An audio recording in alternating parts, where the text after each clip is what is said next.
Hello, kumusta kayo? Kumusta ang lahat? Lalong-lalo na sa aking mga kababayan na mga OFW, saan sulok ng mundo man kayo naroon, sana okay kayong lahat.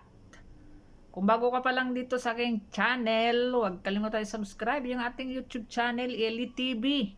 At pindutin ang notification bell para updated kayo sa aking mga i-upload na mga bagong video.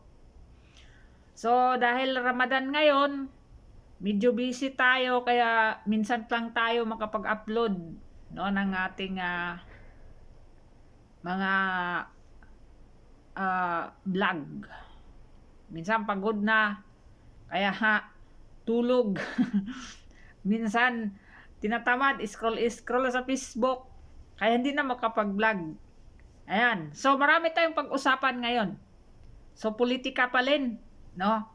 Lalong uminit ang politika sa Pilipinas, sa buong mundo, na may mga Pilipino, no? Mainit ang usapin patungkol dito sa politika. Una, itong pag-declare ng ating Vice Presidente Inday Sara Duterte ng kanyang pagtakbo bilang Pangulo sa 2028 presidential election. Ayan. Nung nagdaang araw nag press conference. At doon akala ng iba lang 'yun eh. No? Pero yun na pala yun.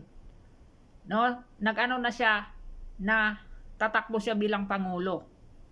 So, nawindang, sabi ng iba ginalaw na ang baso. No, ginalaw ng baso. So nawindang ang buong mundo, hindi lang Pilipinas, buong mundo kasi nabalita agad yun. Dami nga akong gi-share sa aking Facebook, no, kasi dumaan talaga sa aking mga wall yung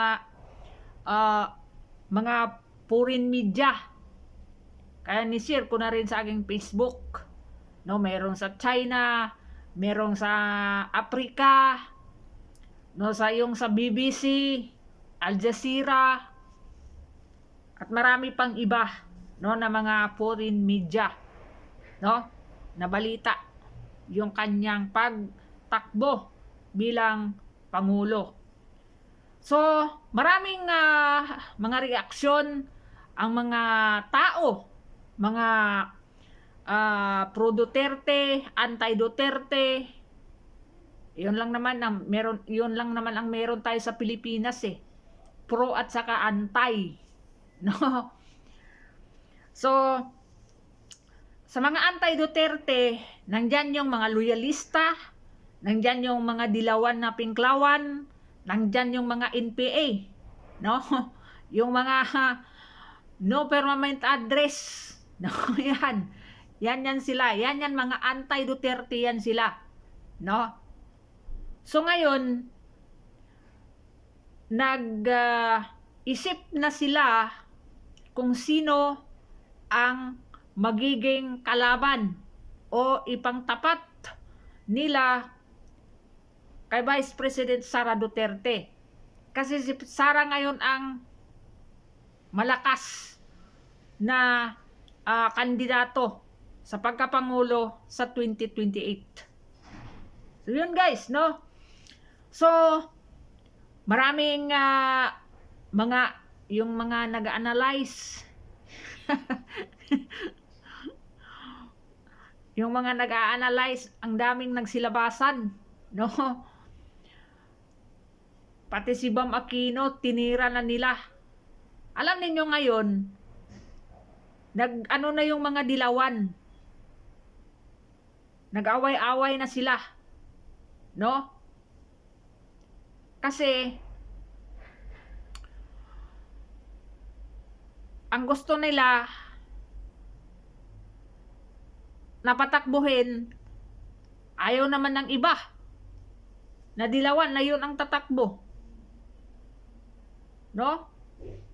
Si Risa Ontiveros, yun talaga yung una-una nagsabi na magtakbo pagka-presidente or vice presidente. Pero yung kanyang survey, sobrang baba. 'Di ba? At saka i-compare mo si Risa Hontiveros kay Leni Robredo, mas okay pa si Leni Robredo. Kaya yon ang gusto ng mga dilawan na tatakbo ay si Leni Robredo, hindi si Risa.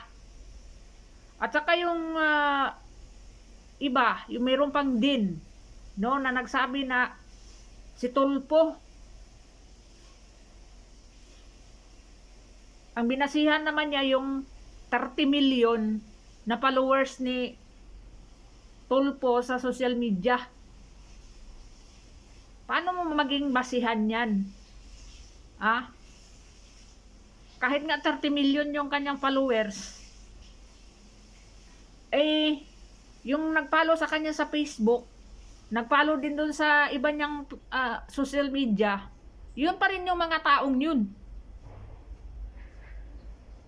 So, hindi mo talaga mabilang yun ng buo ng 30 million. Anong klaseng din ito?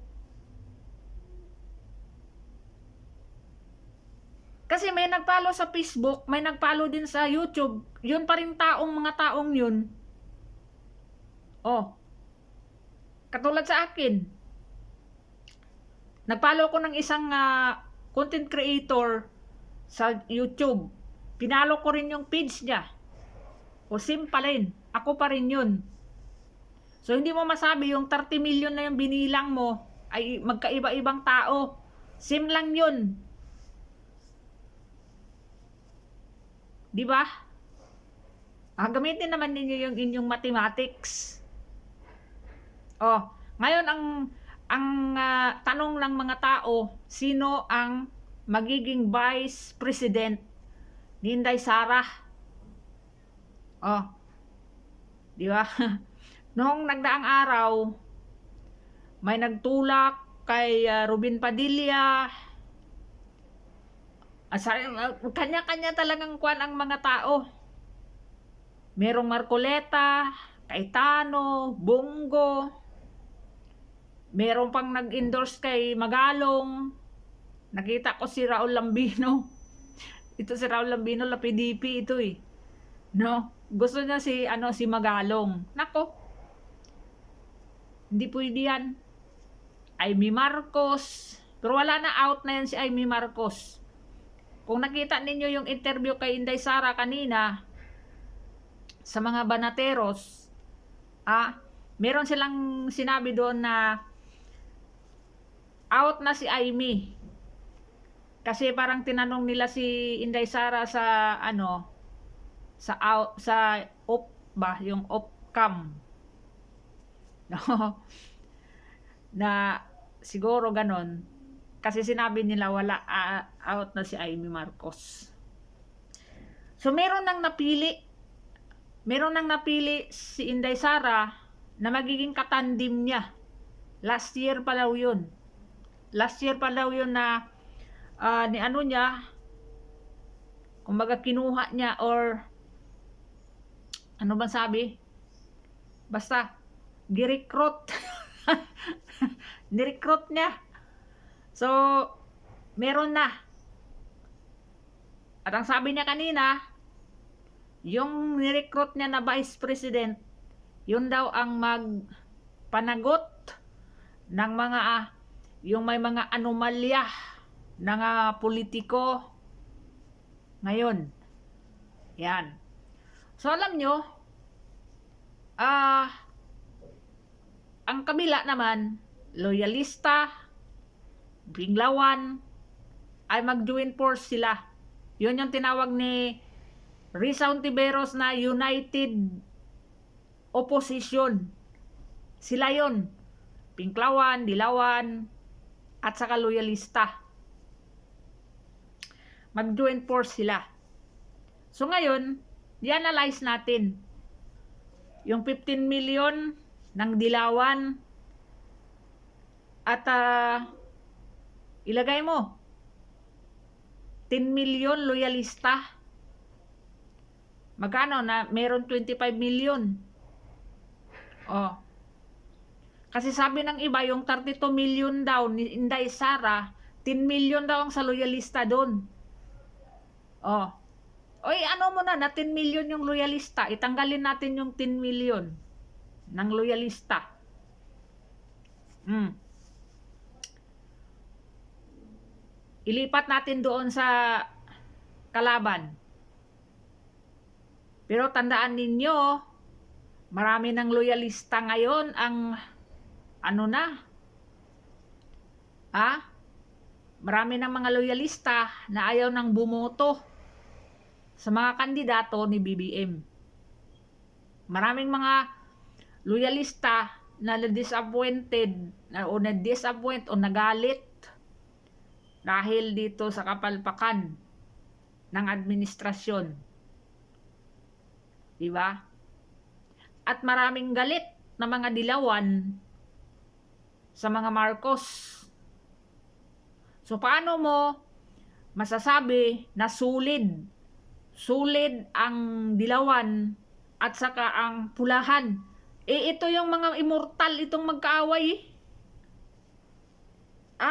Ito yung mortal magkaaway. Dilawan at saka pula. Etong Duterte, bago lang ito pumasok sa nasyonal. Ang magkaaway talaga itong dalawang kampo. Kampo ni Marcos at kampo ni Aquino. Wala ng Aquino. Ang natira si Bam Aquino na lang. Diba? Si Chris Aquino, hindi naman pwede tatakbo yun. Yung ibang mga Aquino, wala man, hindi man politiko. Si Bam na lang natira. Kung gusto talaga nila na ito na lang si Leni at saka si Bam Aquino ang patakbuhin nila.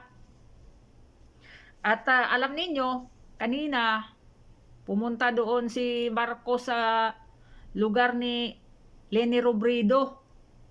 Mamigay ng magkano yon? 500 million para doon kuno sa yung sa asawa ni ni Leni.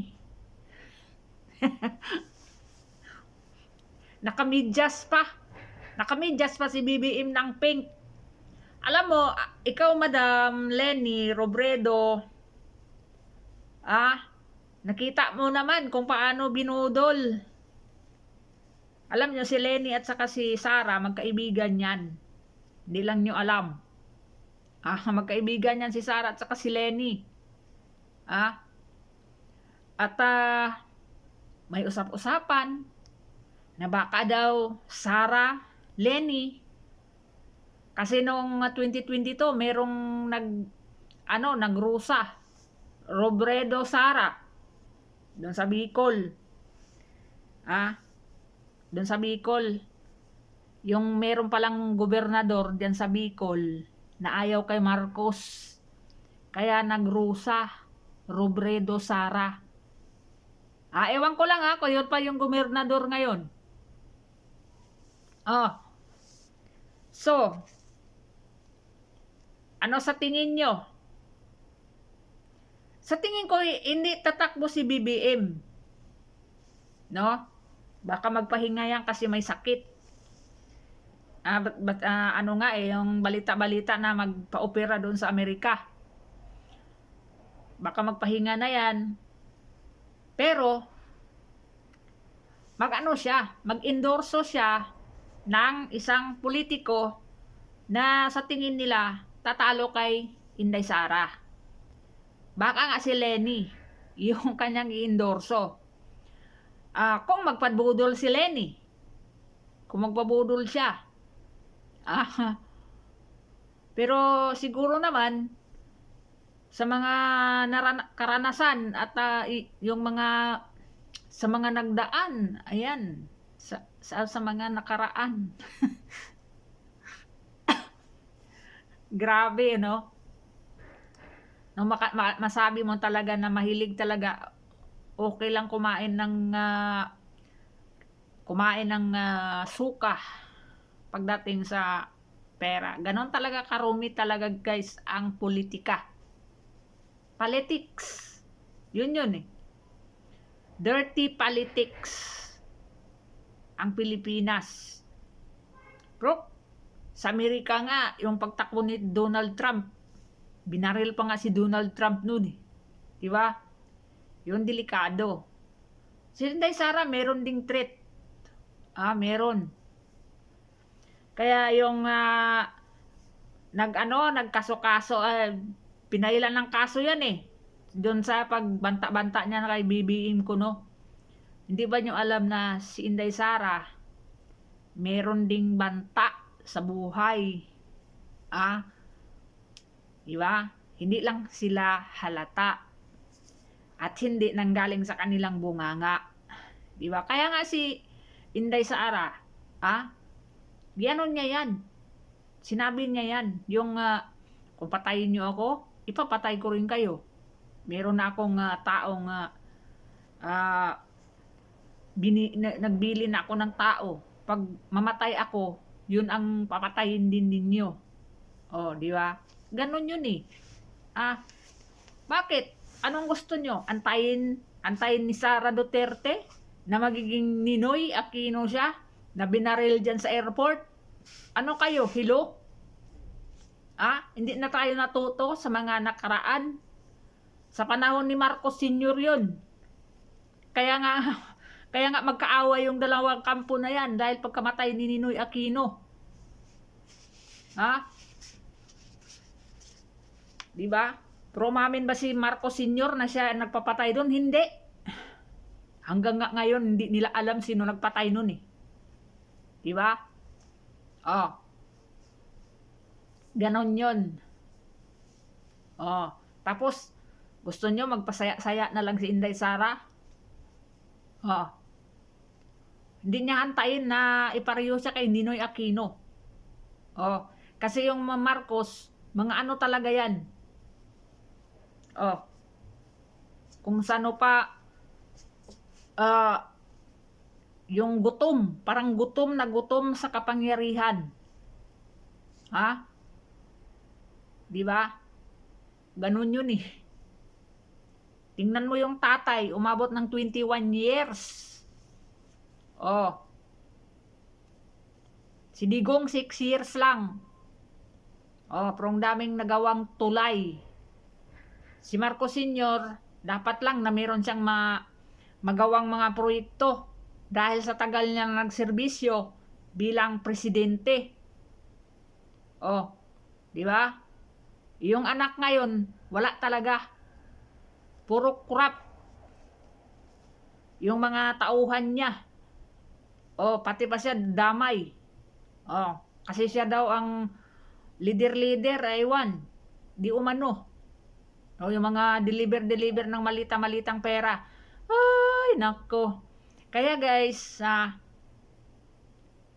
ngayong eleksyon, wag na kayong magpabudol. Wag na tayong magpabudol. Bakit nag-declare si Inday Sara ng maaga? Para makaprepare ang kanyang mga supporters at makapag-isip-isip yung mga nagganon-ganon pa, buboto ba ako? Hindi. Buboto ba ako? Hindi. At saka yung hindi talaga mahilig sa politika, no? Na makapag-isip-isip sila na kailangan talaga na ayusin ang Pilipinas.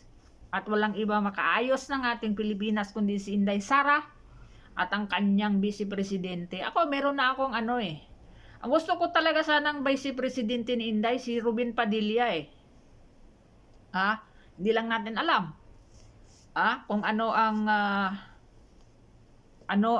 ni Tatay Digong dito. I-adapt ba nila sa PDP laban yung vice presidente na mapili ni Inday Sara? Yun na lang din ang suportahan ng PDP laban. Kasi ang PDP laban, merong mga dyan. Merong mga pwedeng patakbuhin. Nandyan si Robin Padilla, nandyan si Bongo, nandyan si Bato. Pwede yan sila. Pero, kung suportahan na lang nila yung napili ni Inday Sara, yun na rin ang suportahan ng partido PDP, pwede na rin. Oh, kaya yun ang abang-abangan natin guys. No, kung kailan ah, mag mag-declare yung kanyang magiging vice presidente, no? So hindi pa nila ano ngayon, sikreto pa lang yan kasi nga baka gurgurin, baka gurgurin ng kalaban. Ayan, di ba? Pero si Inday Sada ready na. Na ngayon pa lang marami na nagpaprinta ng t-shirt. At saka ang kulay ni Inday sa 2028 is black. Black. Yan. So, yun lang. No? Kita-kits na lang tayo guys sa kampanya. Oh, yung mga OFW na gustong umuwi at tutulong sa kampanya or tutulong kayo sa kampanya kahit nandito lang kayo sa ibang bansa, pwede naman. No? Magpadala kayo ng pera doon sa pamilya nyo at ibili ng t-shirt, mga sombrero, at kaano-ano pa para itulong sa ating Inday Sara. So, yun lang. Maraming salamat at God bless you all.